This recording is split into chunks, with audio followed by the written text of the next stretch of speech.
Hello Taurus, Sun, Moon, Rising, and Venus signs. Kamusta kayo? Sana po nasa mabuti kayong kalagayan. Welcome back po sa Star Tarot. Kung bago kayo rito, welcome din kayo. Thank you for your support. I truly appreciate it. God bless you all. Taurus, paunang mensahe ninyo ay Ten of Wands. Ayan. So may burden, no? Yung burden na to, maaaring hindi lang ito sa isang parte lang ng buhay ninyo. But maybe yung burden na to, pwedeng may burden na kayo emotionally, may burden pa kayo physically, 'di ba? Maaring ganon. Maaring galing maaring meron kayong mga bagahe pa sa dibdib ninyo like mga resentments or mga emotional wounds, emotional baggages, and at the same time, baka problemado din kayo sa trabaho kasi baka marami din kayong ginagawa, maraming task na binibigay sa iyo. Kaya mas lalong mabigat ang inyong pakiramdam. Or pwedeng ang dami-dami din ninyong obligasyon sa trabaho, madami pa rin kayong obligasyon at responsibilidad din sa pamilya. 'Di ba? So pwedeng ganon. Kaya parang here and there, no, yung burden na bit-bit ninyo. Kaya maybe ngayon, no, you're going to change your mind at siguro ngayon maglalakas ng loob na kayo na baka hihingi na kayo ng tulong or assistance from other people, or maybe you're going to speak up na at magsasabi ka na I need help. Okay? I need help kasi maaaring it's taking a toll on you already. We have the world energy. Ayan. So, this is the angel of success na nandito at makikiselebrate ito sa'yo. Kasi, ang dami mo ngayong accomplishments or achievements na makakamit. This is a period wherein maaaring magsasabay-sabay dito yung inyong tagumpay from various areas of life. No? Maaari din na hindi lang ito sa trabaho, career, negosyo, na success na makakamit ninyo. This could also be a success pagdating sa inyong relationship, sa inyong pamilya. No? Travel also is imminent for some of you. This could be an international travel. At Queen of Wands. Ayan. So, this is really beautiful. Kasi magkakaroon din kayo rito ng opportunity. Merong kakatok na oportunidad sa inyo rito na magbibigay ng pagkakataon sa inyo na ma-express ninyo ang inyong creativity. Ma-express ninyo ang inyong creative side. Now, this is also a time that you're going to embrace, no, your talents, your skills, your gifts. At yung passion ninyo will be on display as well, no? Kaya magiging masayang-masaya kayo kasi finally, no, magkakaroon kayo ng opportunity na ma-express ninyo yung inyong creative prowess.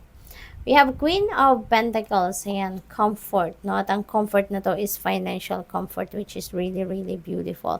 Kasi magiging komportable na ang inyong kalagayan pagdating, lalong-lalo na sa pera, at pwedeng pagdating din sa pamilya, no? Kasi si Queen of Pentacles, this is also she's very sensible, she's very compassionate, she's very caring, very nurturing. So, maybe, na magaling kayong mag-alaga, no, ng mga tao, lalo-lalo na ang pamilya ninyo. Kaya aside siguro from taking good care of your family, the whole family, physically, no, na pag-aalaga, hanggang sa pera, no, talagang inaalagaan mo din sila. Kasi maaring kayo din yung nagpo-provide, no, hindi lang kayo umaasa sa asawa ninyo, sa partner ninyo, but you are also doing your part, no, in earning money para makapag-provide din kayo financially sa inyong pamilya. We have King of Pentacles. Wow. So, napapaligiran siguro kayo, Taurus, ng mga influential people, no? At ang mga influential people na to, malaki siguro ang epekto nila sa iyo, lalo-lalo na pagdating sa pera. Baka sinusuportahan ka ng mga taong ito financially, or baka mga kasosyo mo to sa trabaho, sa negosyo, baka pwede rin ng mga, baka parents mo to, no, kapamilya mo na very supportive of you pagdating sa negosyo, siguro kung meron kayong negosyo, or pagdating sa pangangailangan ninyo sa pera, maaring nagpo-provide pa rin sila sa iyo, no, maaring binibigyan ka pa rin nila, siguro marami din silang pera, yung ganon, no.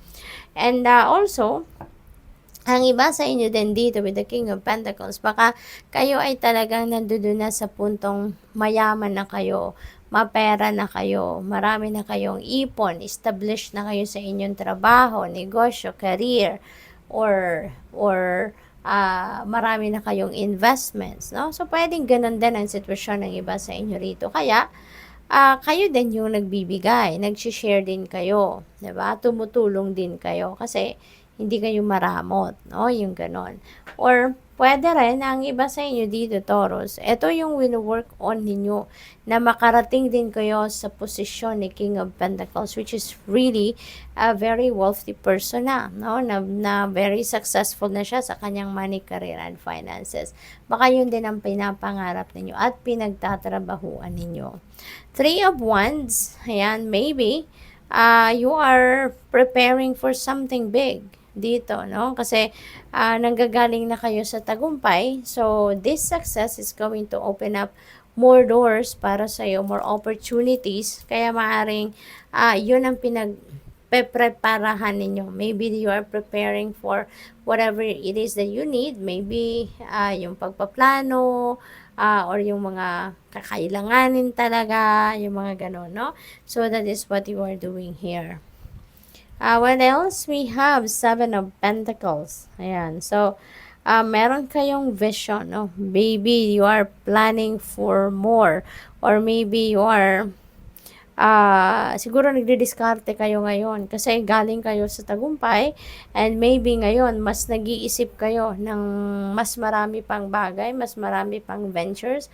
Maybe you are making plans for the future ventures ninyo ngayon. Kaya kung ano man yung vision ninyo, maaring inaayos ninyo ang mga detalye para dyan, no? Para siguro yun nga ang pine-prepare ninyo. So, what else? We have Two of Pentacles. Ayan, ang sipag-sipag talaga, no? Ni Taurus. You are juggling many things, no? Hindi lang siguro ito opportunities na ginajuggle ninyo. This could be also trabaho. Kaya nga, ang dami-daming, ang bigat na ng bit-bit ninyo. May burden kayo kasi siguro tanggap lang kayo ng tanggap. Kunyari sa trabaho, sige lang, kaya ko to, kakayanin ko to, maaring gano'n. Siguro tanggap kayo ng tanggap hanggang sa puntong naabuso na kayo, na hindi na kayo pinagpapahinga, no? Overtime kayo ng overtime. Maybe you've been working long hours na kasi inaabuso na ang kabaitan ninyo.